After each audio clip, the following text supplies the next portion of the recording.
ان چشمان مقدس کی کیا بات کریں۔ ان بھووں کے درمیان ایک ناڑ تھی جو کبھی آقا علیہ الصلوۃ والسلام جلال میں ہوتے تو نمایاں ہو، کیونکہ اپنا محبوب پیدا فرما رہا تھا، وہ محبوب کے جس کے لیے یہ سارے حسن بنائے ہیں۔ اس طرح نور ظاہر ہوتا کہ وہ پورا کمرہ روشن ہو جاتا، وہ اس طرح چمکدار تھے، ایسے محسوس ہوتا کہ جیسے چاندی میں سونے کی آمیزش ہو۔ ایسی آنکھیں جس پر سارا عالم قربان ہے، تمام عوالم قربان ہیں، ایسی آنکھیں کہ جنہیں دیکھنے کے لیے خود رب قادر نے آقا علیہ الصلوۃ والسلام کو معراج کی رات اپنے پاس بلایا، پھر اللہ رب العزت ان آنکھوں کو تکتا تھا اور وہ آنکھیں اللہ رب العزت کو تکتی تھی۔ تو ان چشمان مقدس کی کیا بات کریں، جن چشمان مقدس کا تذکرہ قرآن کرے، اللہ رب العزت جن چشمان مقدس کا ذکر کرے تو انسان ان کا حسن کیسے بیان کر سکتا ہے۔ لیکن جو صحابہ کرام نے تذکرہ کیا، بیان کرتے ہیں آقا علیہ الصلوۃ والسلام کی چشمان مقدس کا حال، وہ لکھتے ہیں کہ آقا علیہ الصلوۃ والسلام کی آنکھیں سیاہ تھیں، اور سیاہ آنکھیں اہل عرب کے اندر سب سے حسین آنکھیں ممکنہ جو ہو سکتی ہیں وہ شمار کی جاتی تھی، اور بڑی بڑی تھیں، اور طبی طور پر سرمگی تھیں۔ آقا علیہ الصلوۃ والسلام کی آنکھیں سرمگی تھیں نیچرلی، اور پھر آقا علیہ الصلوۃ والسلام کی آنکھوں میں جو پتلیاں تھیں وہ سیاہ تھیں، بڑی تھیں، اور جو آنکھوں کی سفیدی تھی اس میں لال رنگ کا ڈورا تھا۔ یعنی جسمانی اعتبار سے بھی جو بھی آنکھوں کا حسن جس طرح بھی شاعر جیسے بھی بیان کر دے تو وہ بیان کرتے ہیں کہ وہ اس میں جو سب سے حسین ترین ممکنہ آنکھیں ہو سکتی ہیں، اللہ رب العزت نے اپنے محبوب کو وہ عطا فرما رکھی تھی جس پر وہ پھر سارا عالم قربان تھا۔ اسی طرح وہ پھر آگے بیان کرتے ہیں کہ آقا علیہ الصلوۃ والسلام کی پلکیں بھی دراز تھیں، بھویں باریک تھیں اور گتھی ہوئی تھیں، اور شارحین کے نزدیک اس طرح کی آنکھیں اہل عرب میں سب سے حسین شمار ہوتی تھیں۔ اور اسی طرح فرماتے ہیں کہ آپ کی جو بھویں تھیں وہ لمبی تھیں، دراز تھیں، مگر جدا تھیں۔ پچھلے دنوں مجھے اتفاق ہوا، کوئی ٹیلی ویژن پر کوئی صاحب بیان کر رہے تھے، اور وہ یوں بیان کر رہے تھے کہ آقا علیہ الصلوۃ والسلام کی بھویں ملی ہوئی تھی، تو مجھے سن کر بڑا عجیب محسوس ہوا کہ یہ حسن کے معیارات کی بات نہیں ہے، تو یہ کیسے اس طرح کا تذکرہ؟ تو جو صحیح روایات ہیں اس کے مطابق وہ دراز تھیں مگر جدا جدا تھیں۔ ان بھووں کے درمیان ایک ناڑ تھی جو کبھی آقا علیہ الصلوۃ والسلام جلال میں ہوتے تو نمایاں ہو جاتی، جس سے ہمیں پتہ چلتا کہ آقا علیہ الصلوۃ والسلام جلال میں ہیں۔ یہ آقا علیہ الصلوۃ والسلام کی چشمان مبارک کے تذکرے مولا علی شیر خدا رضی اللہ تعالیٰ عنہ بیان فرماتے ہیں کہ آقا علیہ الصلوۃ والسلام کی چشمان مقدس سیاہ تھی اور پلکیں دراز تھیں۔ اسی طرح فرماتے ہیں آپ کی چشمان مقدس کی پتلیاں مولا علی شیر خدا گہری سیاہ تھیں، اور سیدنا ابی ہریرہ نے بھی طویل روایت کے اندر آقا علیہ الصلوۃ والسلام کی آنکھوں کا تذکرہ کیا۔ اسی طرح سیدنا ابی ہریرہ رضی اللہ تعالیٰ عنہ بیان فرماتے ہیں کہ آقا علیہ الصلوۃ والسلام کی ظاہری حسن تو آنکھوں کا یہ تھا، بصارت کا عالم یہ تھا کہ پھر جس طرح سامنے دیکھے ویسے ہی اپنے عقب میں دیکھتے، ویسے ہی دائیں بائیں دیکھتے، ویسے ہی ہمارے دلوں میں دیکھتے، ویسے ہی ہمارے تصورات و خیالات میں دیکھتے۔ یعنی ظاہری حسن بھی چشمان مقدس کو اللہ رب العزت نے کمال عطا فرمایا تھا، اور آنکھوں کی جو صلاحیت ہو سکتی ہے وہ صلاحیت بھی اپنے کمال پر تھی، اور جو انسانوں کو نہ دی گئی ہو اللہ رب العزت نے آقا علیہ الصلوۃ والسلام کے چشمان مبارک کو وہ صلاحیتیں بھی عطا فرما رکھی تھی۔ اسی طرح آقا علیہ الصلوۃ والسلام کی بینی، ناک مبارک، آقا علیہ الصلوۃ والسلام کا ناک مبارک اونچا تھا، اور اس کے اوپر ہمیشہ ایک نور کا ہالہ رہتا تھا،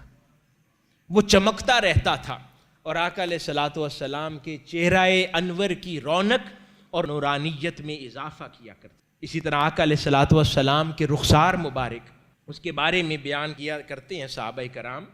کہ آقا علیہ الصلوۃ والسلام کے رخسار اور آپ کی جلد نرم و نازک تھی، آبدار و تابدار تھی،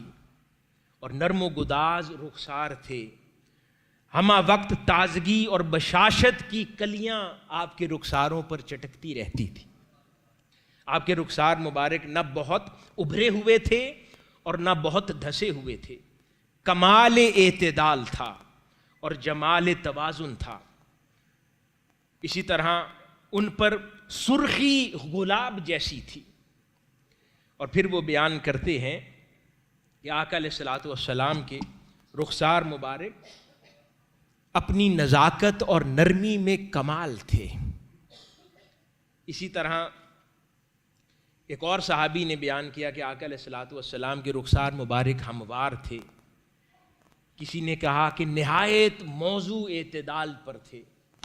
یعنی ان تمام روایات سے جو سمجھ آتی ہے کہ آقا علیہ الصلوۃ والسلام کے جسد مبارک کے ایک ایک عضو کو اللہ رب العزت نے کائنات میں جو انتہا کا اعتدال اور حسن دیا جا سکتا ہے، وہ تمام حدیں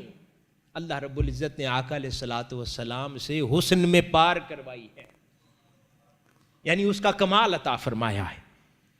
کیونکہ اپنا محبوب پیدا فرما رہا تھا، وہ محبوب کہ جس کے لیے یہ سارے حسن بنائے ہیں، جس کے لیے یہ حسین مناظر بنائے ہیں، تو پھر جو قلم کی انتہا ہے، قلم اگر کسی کا حسن ڈرا کرنے کے لیے چلے تو جو انتہا ہو سکتی ہے، تو یہ یقینی بات ہے کہ اللہ رب العزت نے پھر آقا علیہ الصلوۃ والسلام کے حسن میں وہ سب رنگ داخل فرمائے ہوں گے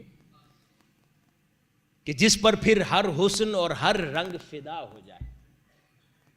اسی طرح آقا علیہ الصلوۃ والسلام کے دندان مبارک، ان کا تذکرہ صحابہ کرام یوں کرتے ہیں کہ آپ کے دندان مقدس گویا ایسے سفید رنگ کے تھے جیسے موتی ہوں۔ آپ کے دندان مبارک کی رنگت اور حسن اور ان کی چمک، فرماتے ہیں ہم نے جن و انس میں نہیں دیکھی ایسا کسی کے دندان۔ اور پھر وہ فرماتے ہیں کہ سامنے کے دانتوں میں ایک مناسب اعتدال پر مبنی گیپ تھا جس میں سے نور کی شعائیں نکلتی۔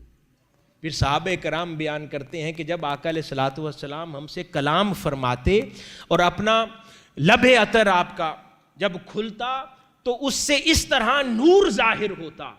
کہ وہ پورا کمرہ روشن ہو جاتا، منور ہو جاتا، اور روشنی اس طرح ظاہر ہوا کرتی۔ اس طرح سیدنا عمر بن خطاب رضی اللہ تعالیٰ عنہ بیان فرماتے ہیں کہ رسول اللہ صلی اللہ علیہ وآلہ وسلم جب مسکراتے تو آپ کے دندان مبارک سب لوگوں سے بڑھ کر خوبصورت اور چمکدار نظر آتے۔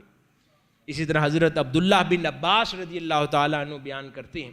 کہ رسول اللہ صلی اللہ علیہ وآلہ وسلم کے سامنے والے دانتوں کے درمیان موضوع فاصلہ تھا۔ جب آپ کلام فرماتے تو یوں محسوس ہوتا کہ سامنے والے دانت مبارک سے نور پھوٹ رہا ہے۔ تو یہ دندان کا تذکرہ ہے۔ پھر آقا علیہ الصلوۃ والسلام کی آواز مبارک، صحابہ کرام بیان فرماتے ہیں آقا علیہ الصلوۃ والسلام کی آواز مبارک میں ایک مناسب روب اور دبدبا تھا، اور پھر اس میں نرمی بھی تھی، گداز بھی تھا، کہ فوری روب اور دبدبا بھی تھا اور فوری دلوں میں اتر جانے والی بھی تھی۔ اور پھر اس آواز کو خود اللہ پاک نے معجزہ عطا فرما رکھا تھا کہ حجۃ الوداع کے موقع پر وہ خطاب فرما رہے ہیں تو 1,24,000 افراد بغیر مائک اور سپیکر کے وہ اسی طرح سن رہے ہیں کہ جیسے انہی سے خطاب کیا جا رہا ہو۔